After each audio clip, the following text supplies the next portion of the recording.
UPSC को क्या चाहिए, सबसे पहले हमें ये जानने की जरूरत है यूपीएससी को क्या चाहिए, क्योंकि एग्जाम हॉल में 3 ही चीजें जाती है, आप, आपका दिमाग और आपका पेन।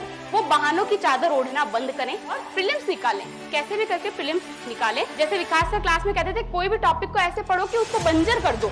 बंजर कर दो का मतलब है कि पूछो तुम्हें क्या पूछना है, इस मोड में रहना, आओ तुम पूछो तुम्हें क्या पूछना है। तो कल परसों ही सर ने अनाउंसमेंट की, मुझे ध्यान पड़ा कि सर ने एक ऐसा सिस्टम डेवलप किया है कि हिंदी मीडियम का कोई भी बच्चा जिसने प्रीलिम्स अगर निकाल लिया हो, वो प्रीलिम्स निकलने के बाद दिल्ली आए, दिल्ली में उसका रहना, खाना, पढ़ाई, एवरीथिंग, मतलब अस्मिता जो एक स्कीम है तो उससे अलग एक स्कीम और सर लेके आए हैं। तो आपको कुछ भी नहीं करना, आपको प्रीलिम्स निकालना है। मतलब इतना तो आप एक अगर ब्यूरोक्रेट बनने जा रहे हैं तो इतनी जिम्मेदारी तो उठाएं कि हम प्रीलिम्स निकाल ले, तो एक सीरियस एस्पिरेंट के तौर पे अपने आप को पेश कर सके।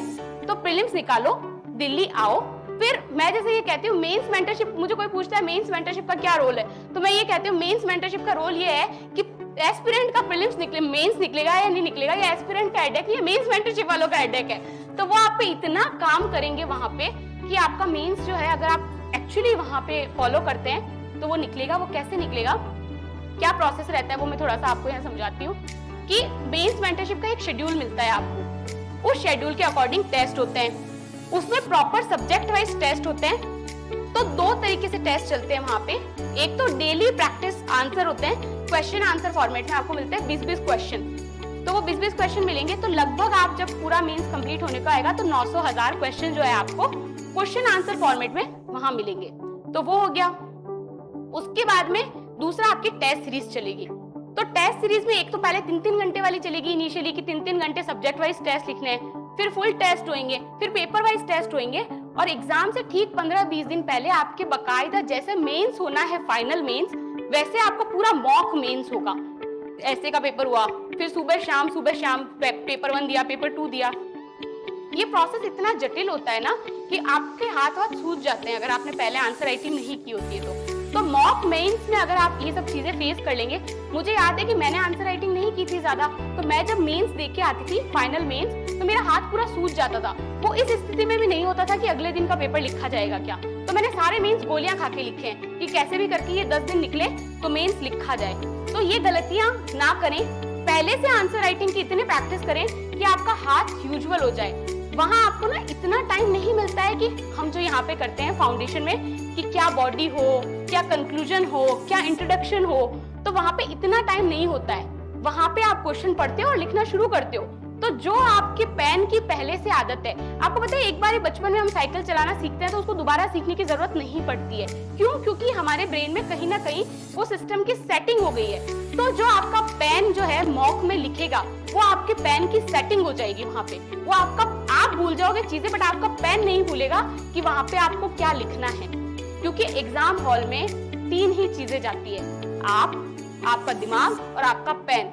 तो मैं अक्सर मेरे साथ वाले लोगों को कहती हूँ कि ये जितनी परिस्थितियां हमें यहाँ डिस्ट्रैक्ट कर रही हैं, ये जितने लोग हमें यहाँ डिस्ट्रैक्ट कर रहे हैं, वो सारे लोग जो ऐसी परिस्थितियां बनाते हैं कि हमारा सिलेक्शन ना हो, या वो सारी परिस्थितियां जो ऐसी प्रतिकूल होती है कि हमारा मेंस ना हो, ये सब बाहर रह जाता है। वो सारे बहाने जिनसे हम अपने आप को शील्ड करते हैं कि मेरा तो इस वजह से नहीं हुआ, वो बहानों की चादर ओढ़ना बंद करें। मैंने शुरुआत के दोनों फिल्म्स में यही किया, मैं वो कारण ढूंढती थी कि मेरा क्यों नहीं होगा। अच्छा, इस बार तो मैंने ये नहीं पढ़ा इसलिए मेरा नहीं हो सकता। तो एग्जाम से पहले गिव अप करने की जो टेंडेंसी होती है उसको छोड़ें। तीसरे प्रीलिम्स में मुझे लगता है एक बहुत बड़ा रीजन ये रहा कि मैं साइकोलॉजिकली इस डायरेक्शन में थी कि ये प्रीलिम्स कैसे भी करके निकालना ही है। और पहले 2 प्रीलिम्स में मैं साइकोलॉजिकली इस पोजीशन में थी कि अपना प्रीलिम्स निकल भी जाएगा तो अपन मेंस के लिए तो तैयार है ही नहीं, अपन तो अगले साल देंगे 1 साल पूरा पढ़ के। वो 1 साल कभी नहीं आएगा, एक पूरा साल आपको पढ़ने के लिए कभी नहीं मिलेगा, क्योंकि इस एग्जाम के साथ जिंदगी का एग्जाम भी चल रहा है आपका। तो कब आपकी पर्सनल लाइफ में, कब आपकी सोशल लाइफ में कुछ ऐसे इवेंट्स हो जाए जो नॉन मॉडिफाइबल हो, जिन पे आपको कोई कंट्रोल ना हो। इसलिए जब जो मौका मिले पढ़ने का, उसको वहां पे पढ़ें और प्रीलिम्स निकालें, कैसे भी करके प्रीलिम्स निकालें और मेंस मेंटरशिप का हिस्सा बने। उसके बाद वो मेंटर्स का हेडेक है, वो आपकी कैपेसिटीज को पहचानेंगे, वो आपकी स्ट्रेंथ को पहचानेंगे, कहाँ पे काम किया जाना चाहिए। जैसे मेरे साथ कई एरियाज पे वर्क किया गया, ऐसे पे मेरे साथ वर्क किया गया, क्योंकि ऐसे में मेरे साथ कंटेंट का इश्यू नहीं था, मेरे साथ इश्यू था स्ट्रक्चरिंग का। मैं ना जो होता है पीछे पेपर वर्क करना कि पहले हम आउटलाइन बनाएंगे कि कैसे ऐसे को लिखा जाना चाहिए, क्या इंट्रोडक्शन होगा, फिर मेन पॉइंट्स क्या होंगे, क्या कंक्लूजन होगा, तो मैं वो नहीं करती थी क्योंकि वो करने में मेंटल वर्क करना पड़ता है, तो जोर आता है, तो मैं वो नहीं करती थी। तो उसके लिए मेरे साथ ये किया गया कि मुझे जब भी मैं ऐसे चेक कराने जाती थी, सर बोलते थे मैं ऐसे तो तुम्हारा बाद में पढ़ूंगा, पहले ये बताओ स्ट्रक्चरिंग कैसे की। तो जो पीछे के 3-4 पन्ने वो चेक करते थे कि मैंने पॉइंट्स बनाए या नहीं बनाए, तो उससे मेरे ऊपर हमेशा एक दबाव रहा कि मुझे अच्छी स्ट्रक्चरिंग करनी है, और फिर इस तरीके ऐसे तैयार हुआ। और कहीं ना कहीं मुझे लगता है कि मेंस मेंटरशिप में भी वो आपके ऊपर मेहनत जितनी करेंगे उतनी ही मेहनत आपको अपने आप पे भी करने की जरूरत है। तो मुझे लगता है 2 एग्जाम्पल में यहाँ पे आप लोगों को बता सकती हूँ कि वो मेहनत आप अपने आप पे करते हैं तो कैसे फायदा होता है।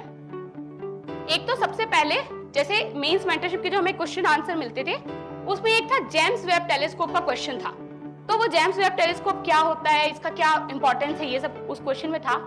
तो मैं हमेशा जब मैं पढ़ती हूँ, मैं बहुत धीरे पढ़ती हूँ। मेरे को हमेशा है कि कंसेप्ट बिल्ड करके पढ़ो, भले 60-70% पढ़ो। तो कई बच्चे मेरे जैसे होंगे जो इस बात से तनाव में रहते हैं, सिलेबस पूरा नहीं हुआ, क्या करें। पूरा होना इंपॉर्टेंट नहीं है, जितना किया, क्या आपको वो आता है, वो आपको कितना आता है, क्या आप उससे किसी भी क्वेश्चन को आंसर करने में कैपेबल है क्या। जैसे विकास सर क्लास में कहते थे, कोई भी टॉपिक को ऐसे पढ़ो कि उसको बंजर कर दो। बंजर कर दो का मतलब है कि पूछो तुम्हें क्या पूछना है, इस मोड में रहना, आओ तुम पूछो तुम्हें क्या पूछना है। तो वैसे अपने टॉपिक्स को प्रिपेयर करें। तो जेम्स वेब टेलीस्कोप का जो क्वेश्चन था, उस क्वेश्चन आंसर में उसमें ना उसका डायग्राम नहीं बना हुआ था।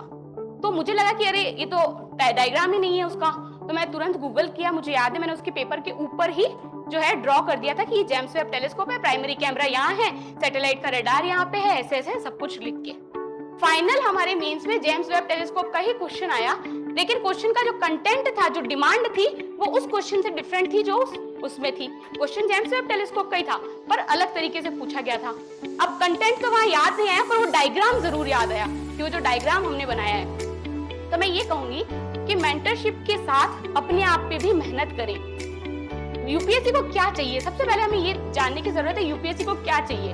अगर मुझे एक शब्द में कहना हो, अगर सिंप्लीफाई करूं मैं इस प्रिपरेशन को, तो मैं कहूंगी यूपीएससी को एक क्यूरियस माइंड चाहिए, एक जिज्ञासु दिमाग चाहिए कि ये पंखा चल रहा है तो क्यों चल रहा है, बाहर चक्रवात आ रहा है तो क्यों आ रहा है। क्या आप अपने जीवन पे क्यों पे फोकस करते हैं, क्योंकि क्यों का मतलब होता है एनालिसिस करना।